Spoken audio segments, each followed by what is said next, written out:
We are finally getting ready to take my car home. So today we are prepping it for the big move from Milford to Dover.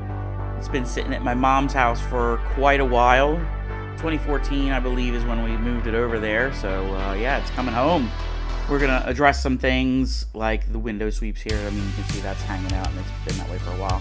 The window is out of track, so it's kind of been the issue. You see, here we've got the same thing. Windows out of track, so it's kind of hitting this T-top, and has for a long time, obviously. But yeah, these are the things we're gonna fix. Obviously, the surface rust. We're gonna be removing the T-top section completely and redoing the whole roof, to be honest, and probably the floors. We'll have to really dive into what the floors look like.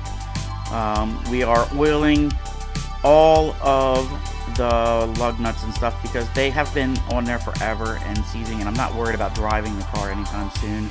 I'm just worried about getting the lug nuts off so we can move this car onto a flatbed and get it over to Dover. So I mean, typically I would say don't ever do that, but most of that stuff is getting replaced anyway.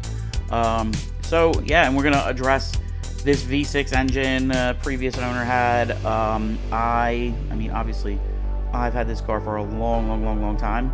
This engine's been from Delaware to Arizona to California and then all the way back. So it's been super reliable and fuel efficient, but I would love to get a proper LS in here. So that is the goal.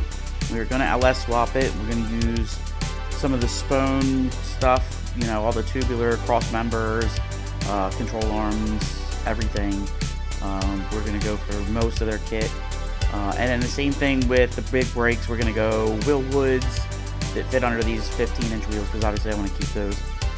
But yeah, I mean, those are some of the plans. So today what I was doing was removing the wheel covers, like I said, and we're going to get everything sprayed down so we can start removing them and get them out to get restored. I have another set of wheels and tires so I can get it all up on all four corners and sitting properly, so when they take it on the flatbed or car trailer, I don't know how we're doing it yet, to get it over to my house, it will sit up like it's supposed to.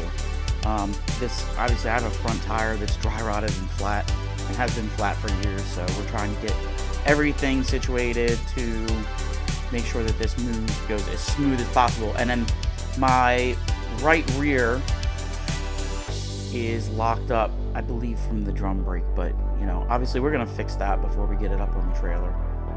But yeah, thanks for following along. Like and subscribe. We are going to be featuring this car a lot on the channel as we rebuild it and get this restoration underway. So thanks again, and I will be posting another video very soon once we get moving and get on the car trailer and on to next steps. We'll see you then.